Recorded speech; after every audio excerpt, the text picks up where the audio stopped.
വിസ്മയ മോഹൻലാൽസ് തുടക്കം ഒറ്റവാക്കി പറഞ്ഞു കഴിഞ്ഞാൽ അത്യാവശ്യം നല്ല ത്രില്ലിംഗ് ആയിട്ടുള്ള തിയേറ്റർ എക്സ്പീരിയൻസ് ചെയ്യാൻ പറ്റുന്ന ഒരു പടം തന്നെയാണ് തുടക്കം.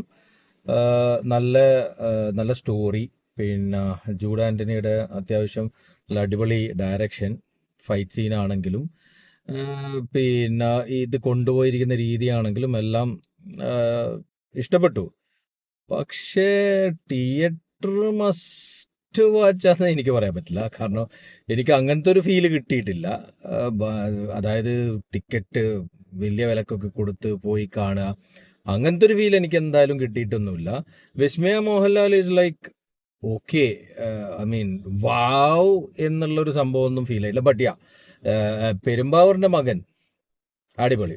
ഐ മീൻ വില്ലനാണ്, അടിപൊളിയാണ്. ലൈക്ക് ആ ഒരു വില്ലന് പറ്റിയൊരു ലുക്കും ഫീലൊക്കെ അവനിക്ക് നന്നായിട്ടുണ്ട്. അപ്പോൾ അത് നല്ല അടിപൊളിയായിട്ട് എനിക്കിഷ്ടപ്പെട്ടു. അതല്ലാതെ പിന്നെ ഈ സംഭവം കൊണ്ടുപോയിരിക്കുന്ന രീതിയും ഇതൊക്കെ ത്രില്ലിംഗ് ഒക്കെ തന്നെയാണ്. പക്ഷേ തിയേറ്റർ മസ്റ്റ് വാച്ച് എന്ന് എനിക്ക് എന്തായാലും പറയാൻ പറ്റില്ല, എന്നെ സംബന്ധിച്ചിടത്തോളം. ബാക്കി പലർക്കും ഉണ്ടാവും അത് തിയേറ്ററിൽ മസ്റ്റ് വാച്ച് എക്സ്പീരിയൻസ് ചെയ്യേണ്ട പടങ്ങളൊക്കെ തന്നെയാണെന്നുള്ള. OTT വന്നാലും കാണാൻ പറ്റും. ഇനി തിയേറ്ററിൽ പോയിട്ട് എൻജോയ് ചെയ്യണമെന്നുണ്ടെങ്കിൽ അങ്ങനെയും ചെയ്തോ, നോട്ട് എ പ്രോബ്ലം. ബട്ട് കണ്ടിരിക്കാം, അത്രേ എനിക്ക് പറയാനുള്ളൂ.